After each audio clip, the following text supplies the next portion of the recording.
दोस्तों आज के हमारे इस वीडियो में हम बात करने जा रहे हैं कि अगर आप फिक्स डिपॉजिट करवाते हैं तो कैसे टैक्स बचा सकते हैं इनकम टैक्स के अंदर।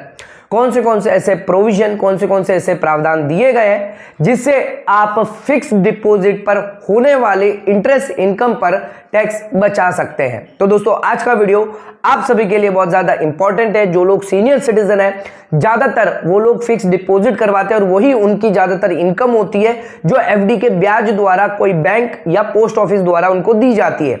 वो उन्हीं इनकम को जो है अपनी इनकम टैक्स रिटर्न में शो करते हैं। इसके अलावा उनकी कोई अदर इनकम नहीं है, तो उस केस में वो कैसे अपना टैक्स बचा सकते हैं, जिसके बारे में जानेंगे आज के हमारे इस वीडियो के अंदर।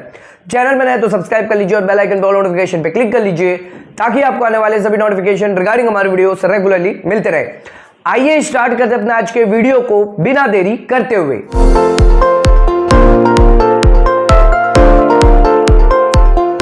दोस्तों आइए स्टार्ट करते हैं अपने आज के वीडियो को और बात करते हैं फिक्स डिपॉजिट के इंटरेस्ट पर कैसे आप टैक्स बचा पाएंगे। तो हमारा सबसे पहला पॉइंट है कि 3 लाख रुपए और 5 लाख रुपए पर आपको 1 रुपए का भी टैक्स नहीं लगेगा। अगर आप एक सीनियर सिटीजन है और आपकी एज 60 साल या 80 साल के बीच में है, या फिर अगर आप एक सुपर सीनियर सिटीजन है जिस केस में आपकी एज जो है वो 80 साल से ऊपर है, तो उस केस में सीनियर सिटीजन के लिए ओल्ड टैक्स रेजिम में 3 लाख तक की टैक्स एग्जम्पशन की छूट दी गई है। और अगर आप सुपर सीनियर सिटीजन है तो उस केस में 5 लाख रुपए तक आपको टैक्स की छूट दी गई है। यानी 3 लाख के अंदर और 5 लाख के अंदर अगर आपकी फिक्स डिपॉजिट का इंटरेस्ट अगर होता है तो उस केस में आपको 1 रुपए का भी टैक्स नहीं देना है। अगर आप न्यू टैक्स रेजिम की बात करें तो दोनों ही केस में चाहे सीनियर सिटीजन हो या सुपर सीनियर सिटीजन हो, 3 लाख की लिमिट रखी गई है। इसमें आप अगर सुपर सीनियर सिटीजन अगर न्यू टैक्स रेजिम ऑप्ट करते हैं तो उस केस में आपको 5 लाख का बेनिफिट नहीं दिया जाएगा।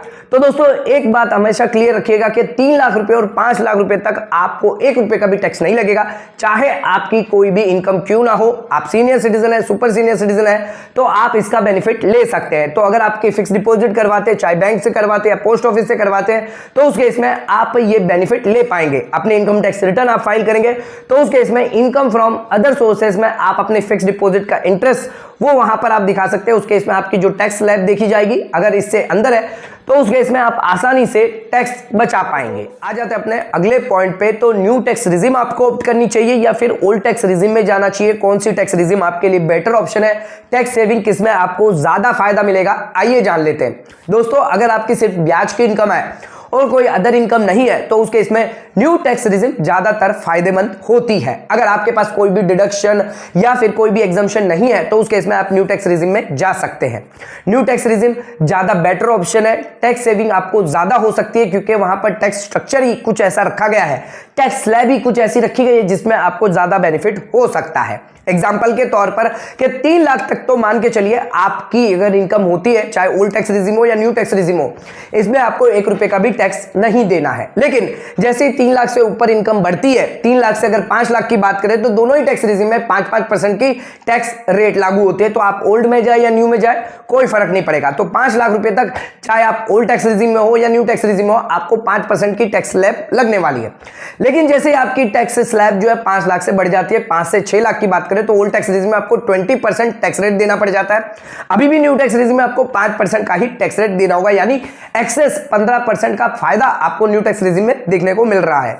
अब बात करते हैं 6 लाख से 9 लाख की, तो उस केस में ओल्ड टैक्स रिजिम में 20% और न्यू टैक्स रिजिम में 10%। तो यहां पर अभी भी आपको 10% का एक्स्ट्रा फायदा देखने को मिल रहा है। 9 से 10 लाख की बात करें तो उसके इसमें 20% ओल्ड टैक्स रिजिम है और न्यू टैक्स रिजिम में आपको 15%, यानी अभी भी आपके लिए 5% का फायदा मिल रहा है। इसके अलावा बात करते हैं 10 लाख से ऊपर अगर आपकी चली जाती है, 10 से 12 की बात करें तो ओल्ड टैक्स रिजिम में आपको 30% टैक्स देना हो जाएगा, जबकि न्यू टैक्स रिजिम में अभी भी आपको 15% देना है। तो यहां पर आपको और गैप मिल जाता है 15% तक का, यानी 15% एक्स्ट्रा आप टैक्स सेव कर सकते हैं। इसके अलावा बात करते हैं 12 से 15 लाख की, तो उसके इसमें आपको 30% जो है आपको ओल्ड टैक्स रिजिम में देना होगा और न्यू टैक्स रिजिम में बात करें तो 20% टैक्स रेट आ जाती है, तो 10% यहां पर भी आपको फायदा। और 15 लाख से ऊपर है तो उस केस में दोनों ही टैक्स रिजिम में आपको 30% टैक्स रेट देना होता है।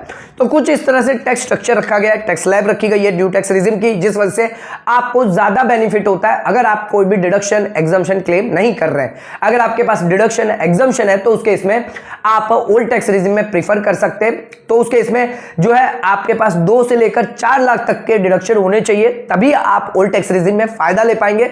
न्यू टैक्स रेजिम में तब आपको कम बेनिफिट मिलेगा। अगर आपके पास डिडक्शन 4 लाख रुपए तक है, 2 लाख से ऊपर 4 लाख के अंदर है, तो उस केस में आपको ज्यादा फायदा हो सकता है। दोस्तों आइए आ जाते हैं अब अपने अगले पॉइंट पे। तो सेक्शन 87A का रिबेट आपको मिल जाता है। अगर आपकी फिक्स डिपॉजिट की इंटरेस्ट इनकम है तो उस केस में आप 87A का रिबेट आसानी से क्लेम कर सकते हैं। ओल्ड टैक्स रिजिम में 5 लाख तक की छूट मिलती है और न्यू टैक्स रिजिम में आपको 7 लाख रुपए तक की छूट मिलती है। अगर आप सीनियर सिटीजन है, सुपर सीनियर सिटीजन है, तो उस केस में 87A का रिबेट भी आप ले सकते हैं। लेकिन एक चीज ध्यान रखिएगा, अगर आपकी इनकम 5 लाख से क्रॉस हो जाती है ओल्ड टैक्स रिजिम में, तो उस केस में आपको 87A का रिबेट नहीं दिया जाएगा। और न्यू टैक्स रिजिम में 7 लाख से ऊपर अगर क्रॉस हो जाती है तो उस केस में आपको न्यू टैक्स रिजिम में टैक्स रिबेट का 87A का रिबेट का बेनिफिट नहीं मिलेगा। दोस्तों न्यू टैक्स रिजिम में एक और बेनिफिट दिया गया है। अगर आपकी इनकम 7 लाख से ऊपर है, 7,27,777 के अंदर है, तो उस केस में आपको मार्जिनल रिलीफ भी दी जाती है।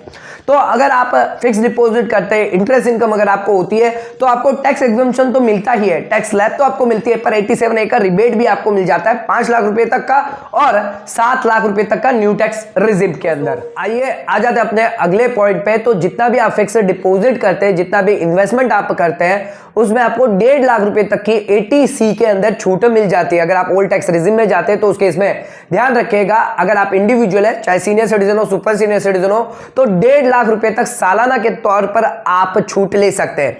अगर आप 5 साल तक 1.5 लाख रुपए निवेश करते हैं तो हर 5 साल तक आप 80C के बेनिफिट ले सकते हैं 1.5 लाख रुपए तक का। ये जो 1.5 लाख का आपको बेनिफिट मिल रहा है वो आप बैंक में फिक्स डिपॉजिट करवा सकते हैं या पोस्ट ऑफिस में फिक्स डिपॉजिट करवा सकते हैं। ये जो फिक्स डिपॉजिट होगी वो टैक्स सेविंग फिक्स डिपॉजिट होगी, लेकिन 5 साल का लॉक इन पीरियड इसके अंदर रखा गया है। अगर आप इसको ब्रेक कर देते हो तो उस केस में आपको डिडक्शन अलाउड नहीं किया जाएगा।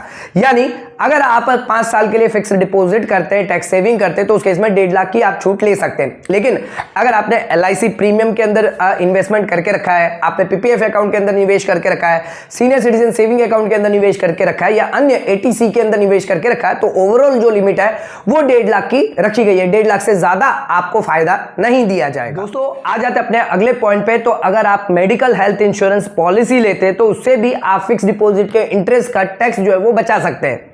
तो अगर आप खुद पर लेते हैं, अगर आप सीनियर सिटीजन नहीं है तो उस केस में 25,000 आपको अलाउड किया जाता है, और अगर आप सीनियर सिटीजन है तो उस केस में 50,000 अलाउड किया जाता है। अगर आप अपने पेरेंट्स के नाम से ले रहे हैं तो उस केस में भी, अगर आपके पेरेंट्स सीनियर सिटीजन नहीं है तो उन्हें 25,000 रुपए, और अगर वो सीनियर सिटीजन है तो उस केस में 50,000 तक का डिडक्शन मिल सकता है। आप खुद के लिए, अपने स्पाउस के लिए भी ले सकते हैं, अपने डिपेंडेंट चिल्ड्रन के लिए भी आप मेडिकल हेल्थ इंश्योरेंस पॉलिसी ले सकते हैं। आप सीनियर सिटीजन है तो उस केस में 50,000 का बेनिफिट आपको मिल जाता है। अगर आप मेडिकल एक्सपेंडिचर भी करते हैं, सीनियर सिटीजन है, तो उसके इसमें भी आपको बेनिफिट मिलता है। अगर आपके पास कोई भी हेल्थ इंश्योरेंस पॉलिसी नहीं है, आपको जो भी पेमेंट करनी है वो कैश में नहीं करनी है, तभी आपको डिडक्शन अलाउड किया जाएगा। सेक्शन 80D द्वारा मेडिकल इंश्योरेंस पॉलिसी पर आपको अच्छा खासा 50,000 तक का डिडक्शन क्लेम कर पाएंगे। आ जाते अपने अगले पॉइंट पे। तो आप फिक्स डिपॉजिट के इंटरेस्ट पर भी डिडक्शन का छूट ले सकते हैं। ओल्ड टैक्स रिजिम वालों को 80TB के तहत, अगर आप एक सीनियर सिटीजन है या सुपर सीनियर सिटीजन है, तो उस केस में आप 50,000 रुपए तक फिक्स डिपॉजिट के इंटरेस्ट की छूट ले सकते हैं।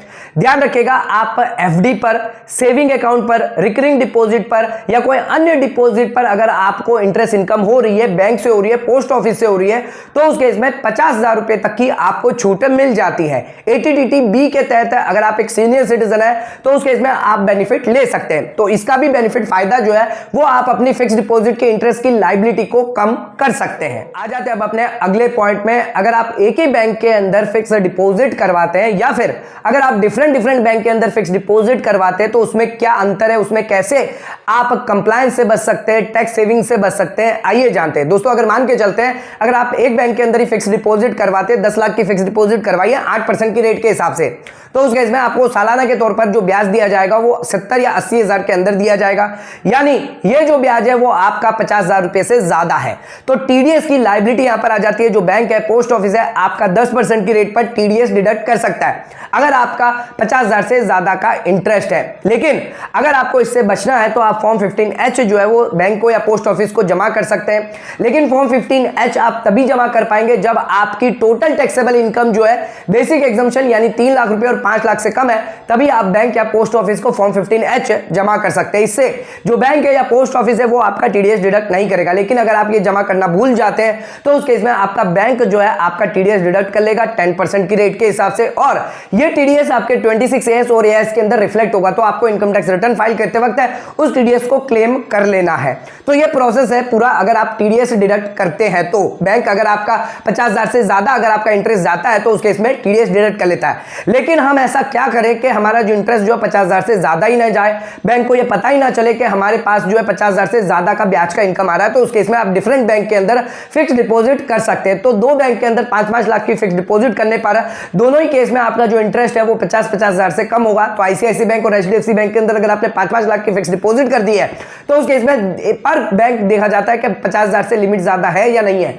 तो हर एक बैंक के अंदर जो है 50,000 से लिमिट कम होगी तो उस केस में आपका टीडीएस डिडक्ट नहीं होगा और इसके लिए आपको रिफंड क्लेम करने की जरूरत नहीं है। आप नॉर्मल भी अपनी इनकम टैक्स रिटर्न जो है वो फाइल कर सकते हैं। तो ध्यान रखिएगा, एक ही बैंक के अंदर फिक्स डिपॉजिट करते हैं 10 लाख रुपए की तो उस केस में आपको टीडीएस की लायबिलिटी आ सकती है। लेकिन अगर आप डिफरेंट बैंक के अंदर करते हैं तो उस केस में आप टीडीएस की लायबिलिटी से बच सकते हैं। दोस्तों आ जाते हैं अपने आखिरी पॉइंट पे, तो कितनी फिक्स डिपॉजिट आपको करनी चाहिए ताकि इनकम टैक्स डिपार्टमेंट द्वारा कोई भी नोटिस आपको ना आए।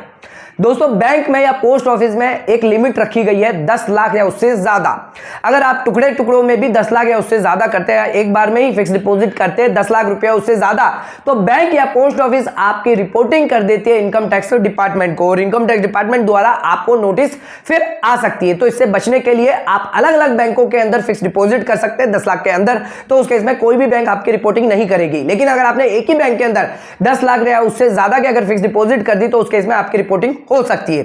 एक इंपॉर्टेंट बात इसमें यह है कि अगर आप रिन्यूअल फिक्स डिपॉजिट अगर आपकी है, अगर पिछले साल की फिक्स डिपॉजिट है जो इस साल रिन्यू हुई है तो उस केस में कोई भी रिपोर्टिंग नहीं होगी। इसके अलावा अगर आप नई फिक्स डिपॉजिट करते हैं, कैश में करते हैं, ऑनलाइन मोड से करते हैं तो उस केस में आपकी रिपोर्टिंग सीधे सीधे इनकम टैक्स डिपार्टमेंट को हो सकती है। आज के हमारे इस वीडियो के अंदर हमने जाना फिक्स डिपॉजिट के इंटरेस्ट इनकम पर कैसे आप टैक्स बचा सकते हैं, कितने की आपको फिक्स डिपॉजिट करनी चाहिए, कौन सी टैक्स एग्जम्पशन, कौन सा टैक्स डिडक्शन आपको मिलता है, न्यू टैक्स रिजिम आपके लिए बेटर है या ओल्ड टैक्स रिजिम आपके लिए बेटर है, कौन सी टैक्स रिजिम में आपको ज्यादा फायदा दिया जाएगा, और रिबेट के बारे में भी हमने डिटेल में डिस्कस किया है। इसके अलावा भी अगर आपके डाउट है, क्वेरी है तो नीचे कमेंट करके आप हमें पूछ सकते हैं। अगर आज का वीडियो अगर आपको पसंद आया तो इस वीडियो को ज्यादा शेयर जरूर करें ताकि ये नॉलेज और लोगों तक भी पहुंच सके। आज का वीडियो यहीं खत्म करते हैं। धन्यवाद।